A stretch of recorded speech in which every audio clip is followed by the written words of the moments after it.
నమస్తే, welcome to mind media. నేను మీ Teja మేచర్ల. So తెలంగాణలో గోరక్ష చట్టం అమలుకై భాగ్యనగరంలో భారీ ధర్నా చేపట్టడం జరిగింది. సో ప్రస్తుతం మనతో పాటు విశ్వ హిందూ పరిషత్, అంతే కదా, విశ్వ హిందూ పరిషత్, రైట్, విశ్వ హిందూ పరిషత్ సాయిరామ్ అని ఉన్నారు మన పక్కన. ఆయనతో ఒకసారి మాట్లాడే ప్రయత్నం చేద్దాం. వీళ్ళ డిమాండ్లు ఏంటి, అసలు వీరు ఏం కోరుకుంటున్నారు ప్రభుత్వం నుంచి అనేది పూర్తి విషయాలు తెలుసుకుందాం. అన్న నమస్తే. అన్న నమస్కారం అండి. సో ఇక్కడ భాగ్యనగరంలో భారీ ధర్నా చేపట్టడం జరిగింది కాబట్టి అసలు మీ డిమాండ్లు ఏంటి? ముందుగా మేము చేయాల్సిన ధర్నా ఎందుకు చేస్తున్నామంటే, ఏదైతే హిందువులకు పవిత్రమైనటువంటి గోమాతను అక్రమంగా తరలించి భాగ్యనగరంలో గోవధశాలల్లో అక్రమంగా తరలించి కోస్తున్నారు. కాబట్టి హిందువులకు పవిత్రమైనటువంటి గావు విశ్వస్య మాతరః అంటాం. గోవుని అన్ని దేవతలకు సమానంగా కొలుచుకుంటాం.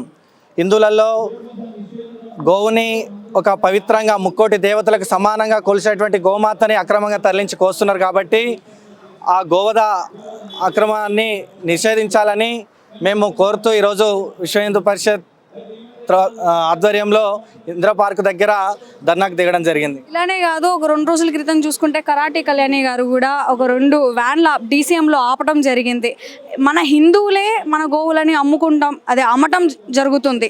సో దాన్ని అరికట్టడానికి ఆవిడ అక్కడితోనే ఆ డీసీఎం ఆపడం కూడా మనం చూసాము. సో దీని పట్ల మీరు ఏమంటారు? అంటే మన హిందువులే పక్క వాళ్ళకి అమ్ముతున్నారు అంటే మన వాళ్ళకే చైతన్యం లేకుండా పోయింది. అంటే ఇప్పుడు హిందువులు అమ్ముతున్నారంటే వాళ్ళు కోసుకుంటానికి తెస్తున్నారా లేదంటే సాగుతానికి తెస్తున్నారా అనేటువంటి భావన వాళ్ళకి ఏ విధంగా చెప్పి తెస్తున్నారనేది తెలియదు.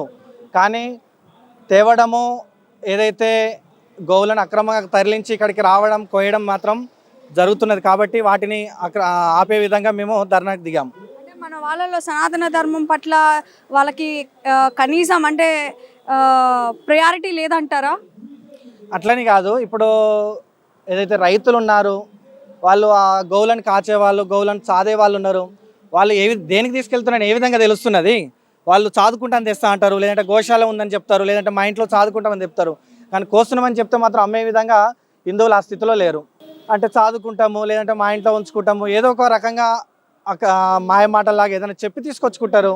ఇప్పుడు మనము హిందువులము గోవుని పవిత్రంగా భావిస్తున్నాం. గోవు వల్ల మనకు అనేక లాభాలు ఉన్నాయి.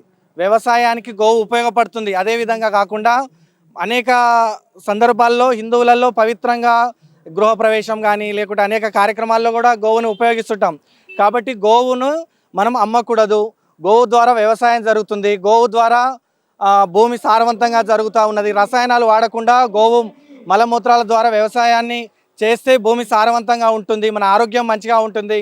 గోవు ఆక్సిజన్ తీసుకొని ప్రపంచంలో 84 లక్షల జీవరాశులలో ఏది ఇవ్వనటువంటి ఆక్సిజన్ ఇచ్చేటువంటి జీవి ఉందంటే అది గోవు మాత్రమే. కాబట్టి ఆ గోవుని ఎవరు కూడా అమ్మకూడదు. దాని ద్వారా వ్యవసాయం కానీ ఇతర ఉత్పత్తులు చేసుకొని దాని గో ఆధార ఉత్పత్తులను మాత్రమే హిందూ సమాజం మొత్తము వాడాలని కోరుతున్నాము. మన పక్కన కమల్ గారు ఉన్నారు, ఆవిడతో మాట్లాడే ప్రయత్నం చేద్దాము. మేడం నమస్తే. నమస్తే, జై శ్రీరామ్. సో ఈరోజు మీరు ఇక్కడ గోరక్ష చట్టం అమలుకై ఇక్కడ భాగ్యనగరంలో భారీ ధర్నా చేపట్టారు కాబట్టి ఏంటి మీ డిమాండ్లు ఏంటి, మీరు ఏం కోరుకుంటున్నారు, ప్రభుత్వం నుంచి మీకు ఏం కావాలనుకుంటున్నారు? ఇప్పుడు గోమాత గురించి ప్రత్యేకంగా మనం చెప్పాల్సిందే. అంటే అందరికీ తెలిసిన విషయం ఏంటంటే అది మనం ఫస్ట్ ఆఫ్ ఆల్ పురాతన దాని నుంచి తల్లి కానీ అమ్మ కానీ మాత కానీ ఎందుకనంటే మాత మనకి ఎంత రక్షించిందో అలాగే గోమాత కూడా మాకు మా పర్యావరణానికి కానీ మమ్మల్ని కానీ అండ్ మన యూవీ రేసెస్తో కానీ మాకు రక్షిస్తుంది. సో ఏంటంటే ఇప్పుడు గోమాతది చూడండి, మీరు గో పేడ అయినా పాల అయినా ఈవెన్ దో మూత్రం అయినా పనికొస్తుంది. కానీ గోమాత బ్లడ్ మీరు ఇట్లా రోడ్డుకి అలా వేసేస్తే అది మంచిది కాదు. ఎందుకంటే మనము అంతకుముందు నేను చదివింది దాంట్లో ఏంటంటే మనము గోమాత ఫ్లెష్ కానీ గోమాతని ఇలా చంపేసి మనం తింటూ ఉంటే దానికి బ్యాడ్ ఇంపాక్ట్ ఉంటుంది. సో దాని బతికితే మనకి ఎంత బెనిఫిటో, చచ్చిపోతే అట్లాగే మనకి బ్యాడ్ ఇంపాక్ట్ ఉంటుంది గోమాతని. మనం ఈ చట్టం ఎందుకు రావాలంటే గోమాత ఇప్పుడు మీరు ఏ విధంగా మనము తల్లి ముసలైపోతే తల్లి మనకి ఏమి ఇవ్వదా? మన తల్లి గోమాత ఎందుకనంటే మాత లక్క గోమాత కూడా మాకు, అలాగే ముసలి అయిపోయినా సరే తనకి పేడ, మనం దాంతో పేడ తయారు చేసుకోవచ్చు.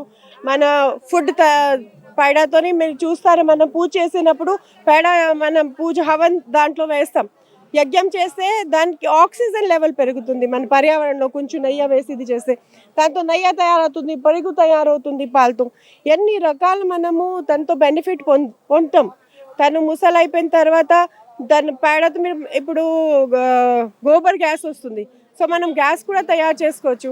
అలాగే మనము పేడతోని అగరబత్తీలు, చాలా రకాలుగా మనము గో ప్రోడక్ట్ తయారు చేస్తున్నాము. కాబట్టి దానికి అలాంటి అటు ఇటు ప్రోడక్ట్ మనం మార్కెట్లో వచ్చిన ప్రోడక్ట్తో మనకి హాని ఎక్కువ ఉన్నది.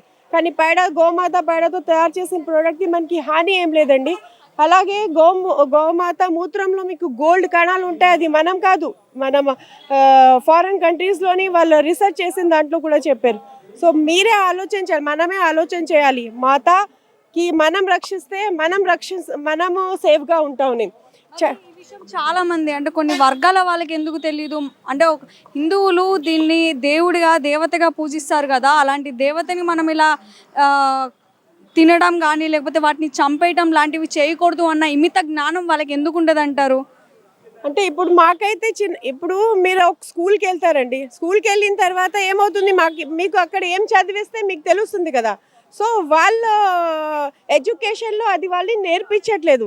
సో మన ఒక్క టైప్ ఆఫ్ మనకి ఎడ్యుకేషన్ స్కూల్స్లో అయితే అన్ని రకాలు బంద్ చేసుకోవాలి అండి. ఓన్లీ మన స్కూల్ గురుకుల్ లాగా ఎలాగ ఉండేది పాతకాలంలోని అలాంటివి ఉండాలి. సో అందరికీ సేమ్ ఎడ్యుకేషన్ దొరుకుతుంది. కాబట్టి గోమాత గురించి కూడా అందరికీ తెలుస్తుంది. గోమాతలో 33 కోటి దేవతలు ఉంటారు, ఊరికే అనరండి, అలాంటివి ఉంటాయి. కాబట్టి మాతా దగ్గర అవి ఆ గుణాలు ఉన్నాయి కాబట్టి చెప్తారు, ఊరికే చెప్పరు. ఒకవేళ గోరక్ష చట్టం అమల్లోకి రాబోతే ప్రభుత్వానికి మీరు ఎలాంటి ఒత్తిడి చేపడతారు? చట్టం ఆల్రెడీ ఉన్నదండి, అట్లాంటి చట్టం లేదని ఏం లేదు. మనం కూడా మన వైపు నుంచి ప్రయత్నం చేస్తాం. ఇప్పుడు కాలేదు, మీరేం చేస్తారంటే కాలేనప్పుడు చెప్తాం, ఇప్పుడు కాదు. ఇప్పుడు ఆల్రెడీ గవర్నమెంట్ కూడా సహకరిస్తున్నది, జనాలు కూడా సహకరిస్తున్నారు. మన వైపు నుంచి మనం కూడా ఫుల్గా ట్రై చేయాలి. సో అది లేనప్పుడు అప్పుడు మనం ఏం చేస్తామంటే అప్పుడు చేస్తామండి. సనాతన ధర్మం వర్ధిల్లాలి అంటే ఏం చేయాలి? సనాతన ధర్మం వర్ధిల్లాలంటే ఇంటికి పేరెంట్స్ చిన్నపిల్లలతో మాట్లాడడం మొదలు పెట్టాలి. ఫస్ట్ ఆఫ్ ఆల్ అన్ని విషయాలు వారికి చెప్పాలి. ఈ విషయం చెప్పొద్దు, ఆ విషయం చెప్పొద్దు ఏం లేదు, అన్ని విషయాలు మీరు చెప్పాలి. 1 గంట అందరూ కుటుంబ సహితంగానే మాట్లాడాలి, ఆల్ కైండ్ ఆఫ్ సబ్జెక్ట్. అలాగే అందరూ కూర్చొని భోంచేయాలి. అండ్ మన సనాతన ధర్మం గురించి చెప్పాలి. సో దాట్ మన పిల్లలు అటు ఇటు లవ్ జిహాద్ కానీ ఏ జిహాద్ కానీ దానికి వెళ్ళరు, ఏది కన్వర్సేషన్ ఉండదు. కన్వర్ట్ అయిపోయిన మా దానికి చాలామంది వస్తారు. ఎందుకంటే సనాతన ధర్మ అన్నిటికీ మీరు దేవుడిని పూజిస్తారా లేదా, అది ఏమి దానిలో మీకు బైండప్స్ లేవు. మనం చెట్టుకి పూజిస్తాం, మన పశువులకి పూజిస్తాం, మన పక్షులకి పూజిస్తాం, మన అన్నిటికీ మన సూర్యుడికి పూజిస్తాం, గ్రహాలకి పూజిస్తాం. మన దాంట్లో ఎంత వెరైటీ ఉందంటే అంత వెరైటీ ఉన్నది. సో చాలామంది పిల్లలు ఏమనుకుంటారంటే మనకి బైండప్స్ ఎక్కువ ఉన్నాయంటే ఇది చేయవద్దు అది చేయవద్దు. కాదండి, మీరు ఒక్కసారి పిల్లలతో నేను చెప్పింది అదే ఏంటంటే, పిల్లలు పెద్ద వాళ్ళతో కూడా చెప్పింది ఏంటంటే, ఒక్కసారి మీరు చూస్తే మన సనాతన ధర్మంలో ఎంత సైన్స్ ఉందో దేనికి లేదు అండి, దాంట్లో లేదు. సో మనం దాన్ని అర్థం చేసుకోవాలి. ఇప్పుడు బొట్టు పెట్టుకోవాలంటే అంటారు, బొట్టు పెట్టుకోలేకపోతే ఏమవుతుందంటే, మీరు బొట్టు పెడితే ఇంత ఎండకి వెళ్తే మీకు యూవీ రేసెస్ ఎంత ఇంపాక్ట్ ఉండదు, మీకు బ్రెయిన్ హ్యామరేజ్ ఉండే అవకాశం ఉండదు. సో అన్నిట్లో సైన్స్ ఉన్నది కాబట్టి అది మనం ఆలోచన చేసుకొని చదువుకున్న తర్వాత ఇది అమలు పరించాలి.